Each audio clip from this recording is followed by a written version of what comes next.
Ooh, what's up, nerds and geeks? My name is OMG WTF LOL FTWBRB. Welcome back to more Total Extreme Wrestling 2013. We are playing as the WWE in the year 2015, and we're booking NXT, the first show of May. So let's get started. This NXT right here, there's nothing really story-wise going on. Like, you do have your like a little bit of story going on this episode, but at the same time, it's just more of a one of those episodes of NXT where you see a lot of people you're trying to get over win instead of some storyline things. Not a really story-esque NXT tonight, I should say. Either way, though, this is the pre-show at the moment. We have 4 pre-show bouts, quite a lot, but well, I wanted to get a lot of people on NXT, and you don't have a lot of time, and you have to run angles, so yeah. So we have a bout that had solid in ring action, but non-existent, or not much way in heat, I should say, not non-existent. Enzo and Cass defeating Bo Dallas and Fandango when Enzo Amore defeated Fandango with submission. I'm going to have to change that because I don't know if Enzo does submission moves. The only thing I know is when Enzo, or when Big Cass kind of like tosses Enzo on top of people, that's kind of the finisher I was thinking. No worker improvements, but I'm happy to see this did a 55C minus. Fandango and Bo Dallas are in here, so that might have an effect. But I know Big Cass and Enzo are pretty popular here in the Southeast since I made it that way. So that might also have to do with it as well. Speaking of which, we can actually check on the dirt sheet. Okay. Yeah, nothing too bad. Moving on from this, we then go on to a 25E. Blech, not a good catch. Not a good thing so far, but what can you do? Brad Maddox just coming out and doing a catchphrase for the fans. What do you got a bonus for? Oh, I thought he said he got a bonus for high morale and a bonus for low morale. So interesting to see this at a 25E. I thought Maddox was better on the mic. I don't think it would be that bad. We then go into a 21E minus, awful match, completely devoid of heat. Brad Maddox defeating Mysterio in 5 minutes and 5 seconds. I think this is because of Ray, because usually whenever he's in a match, it just doesn't do good, it seems like. Maddox is improving in performance, and Mysterio is improving in technical. So Maddox is the one that got penalized for a lot of here. Interesting. Moving on from that, we then go on to our main event of the pre-show. This gets a 53C minus. Some action, or some good action and average heat. Sami Zayn, Samoa Joe, and Hideo Itami defeating Tyler Breeze, the Brian Kendrick, and Ty Dillinger. When Itami defeated Dillinger with the Go to Sleep, the GTS. We had a gimmick change in here. Tyler Breeze switched over to a flamboyant gimmick and got a 97. And that's about it here. Samoa Joe is improving on technical and performance.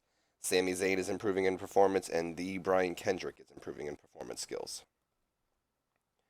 So we go on to the actual show. We start off the night with the the NXT Tag Team Champions in the middle of the ring, Blake and Murphy. I'm probably going to add Alexa Bliss to them. No explanation why. I'm just going to say that she was already on the team because she's a heel. I found that out today, so I was more worried she was still a face and I wouldn't be able to do it. So we're going to probably add Alexa Bliss to Blake and Murphy here. So pretty much them just coming out talking about how they're the greatest team in NXT history, and they're issuing a challenge to any team in the back to face them, and that challenge is accepted by, wow, 33E plus. David Otunga and Curtis Axel accept the challenge. Not happy with that. Axel with a poor gimmick, Otunga with a poor gimmick.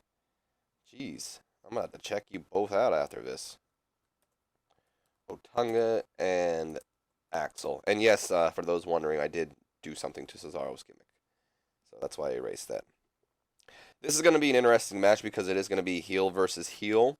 But NXT, I feel, doesn't really matter when it comes to heel versus heel. Like, it does, you know, we tend to see face versus heel.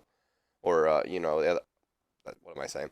We tend to see, a face versus a heel, but we don't really see too many heel versus heel matches or face versus face matches, but we do see them. I mean, come on, just a few days or weeks ago, we saw Apollo Crews and Finn Balor take each other on again. So it's not out of the realm, and I don't have a lot of teams for Blake and Murphy to fight anyway, so I figured why not.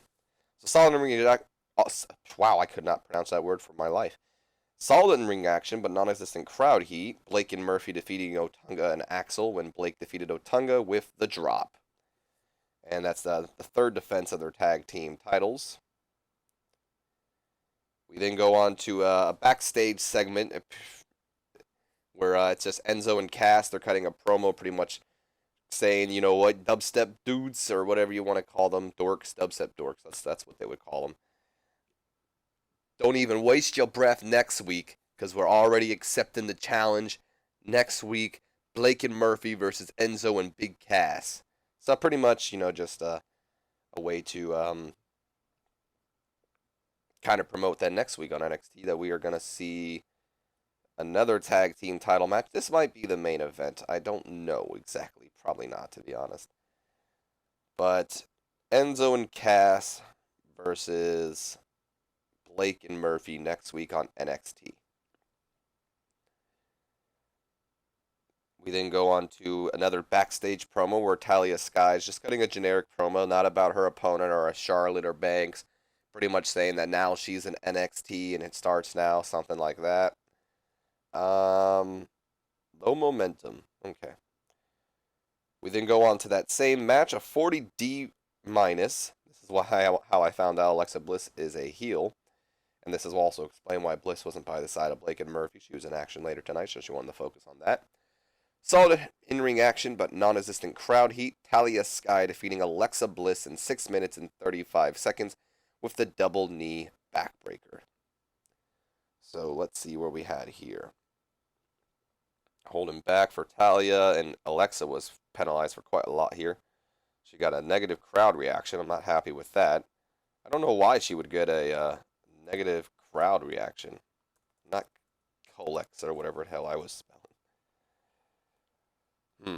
And I believe like a negative crowd reaction is where they don't want to see you, kind of like how Roman Reigns is treated sometimes, or some other people.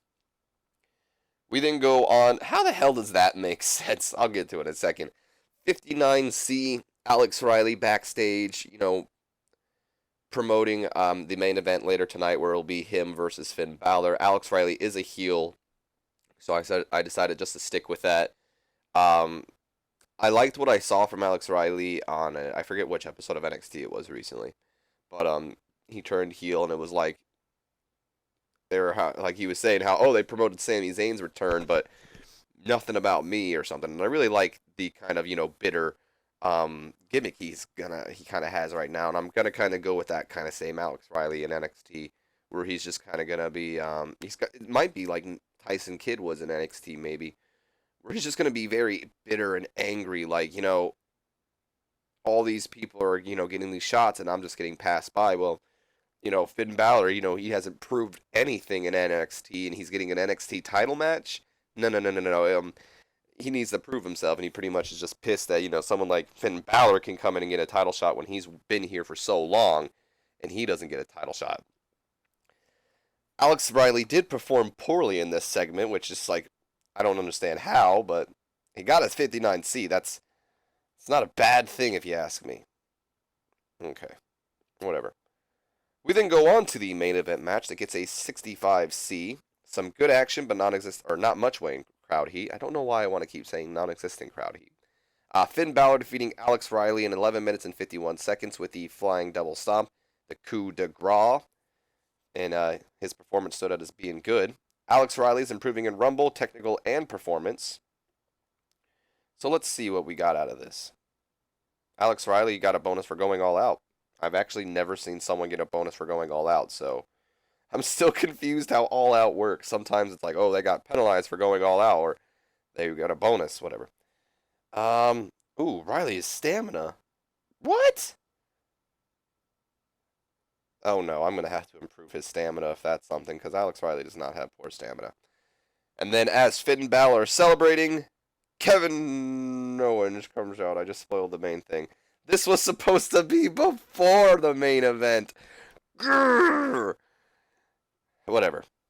Music video promoting Samoa Joe. The announcers were like briefly talked about. We saw the debut, the much anticipated debut of Samoa Joe last week. Let's get a closer look at the Samoan submission machine. Simple as that. And then to end off the show, Finn Balor celebrating. Out comes Kevin Owens and beats him down to the mat. This is my show. This is the Kevin Owens show. 77B, though. That's freaking amazing. Wow. For NXT, I'm satisfied with that. And 65C. Again, not a bad grade for a show that wasn't doing too good in the beginning. I'd say Finn Balor and Kevin Owens saved that show, Nerds and Geeks.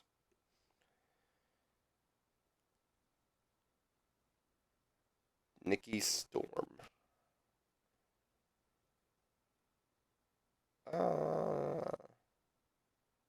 Maybe. I don't know. I don't think I'll hire her, but I was checking her out, reading her bio, seeing if there's any interest. TNA did better than us. Oh, it drew a lot of praise. They're in Puerto Rico?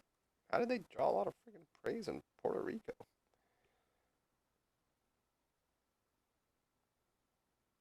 It's because they didn't have like anyone talk. They did all brawls except for Bobby Roode and Angle. Whatever. They did 65C. They did 67. Okay, that's why they did better. Okay. Oh, Melissa Marie and Blue Pants are now here. Slater with some morale. What are you mad that she didn't get used? Yep. Okay, we'll have to remember to use Heath Slater. Anybody else that shouldn't be here? No, everyone looks normal. So emails, we have Cheerleader Melissa leaving Shimmer, Leva Bates leaving Shimmer, Leva leaving FIP, Shine, and now Blue Pants is in NXT. Cheerleader Melissa left CZW and Evolve as well, and now Melissa Marie has joined WWE along with, Blue Pants leaves NXT, it says. And now she joins WWE. Okay. We do got some decisions, so advert your eyes, nerds and geeks, if you don't want to see anything here. It's just a contract negotiation with Tim Zabisco, so nothing too serious. Complete contract. There you are, Tim. We now have another generational superstar on our brand. So, I don't believe Melissa wants to go to developmental. Yeah. So we're not going to send her. But does Blue Pants, is she willing to go to developmental? She indeed is. Alright, so we can send Blue Pants to Dev. And let's go ahead and put Melissa on NXT. Where? And I think I'm actually going to have Melissa Marie play a heel role instead of a face. Let me just double check her heel work real quick. I believe she's got great heel work, to be honest. So, yeah, she is actually a better heel than she is face. So let's go ahead and do that. Put her as a heel. Despite the fact that she would not be a heel. I guarantee, the second she would have arrived in NXT, same thing goes with any of the other independent names. We've seen it many times. Where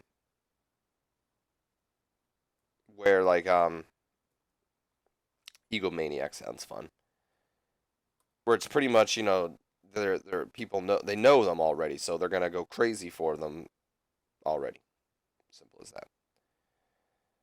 Oh, wow, she's got a lot of strong relationships. Dude, she's like a freaking member of Bullet Club back practically. Nick, Matt, Carl, Doc. Jesus, girl. Oh, alright. So we do got Melissa Marie now. Let's go ahead and auto push so she can be now in the women's division. So Melissa Marie, yep. And I know we wanted to see if we can change the gimmick of Curtis Axel, which we can. Axel is currently a heel, so he's actually got a very strong babyface as well, so there's that to acknowledge. He's got a very strong cocky, so let's stick with cocky here and see what we can do for him.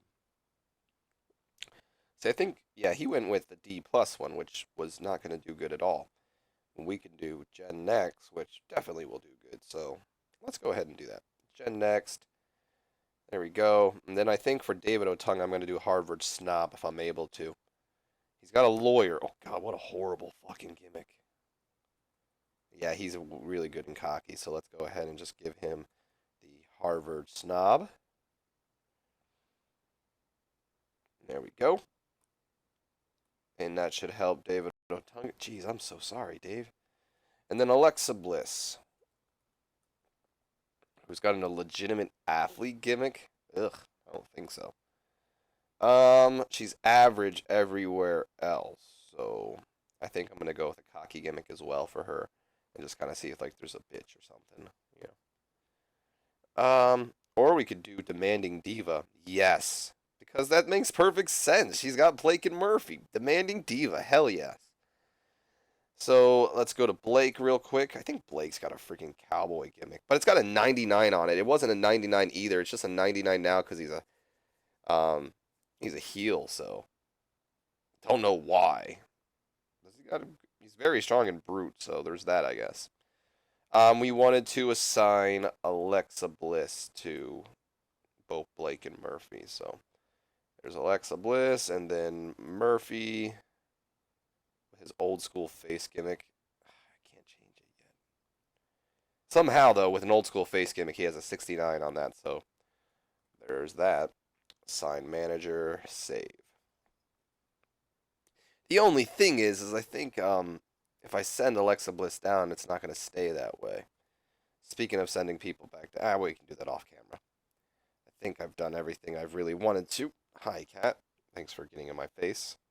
It's a creative meeting. It's still just Cena, Orton, Bryan. I think Ambrose is now higher than Ziggler. I know Bryan was originally number 2, and now Orton's number 2, and I'm pretty sure Ziggler was here, and now Ambrose is there. Next big thing was nothing new, I should say, no improvements. Hot prospects, we have some new improvements, though. We have Big E, which was already there. Madison Lane, which was already there. Solomon Crow, I don't think was already there. And neither was Enzo Amore, so that's pretty cool to see both of them there. No one in the Talk to Talk has changed. No one here as well. No one. Orton, Bryan, Cena, Wyatt, and Lesnar all have a lot of momentum.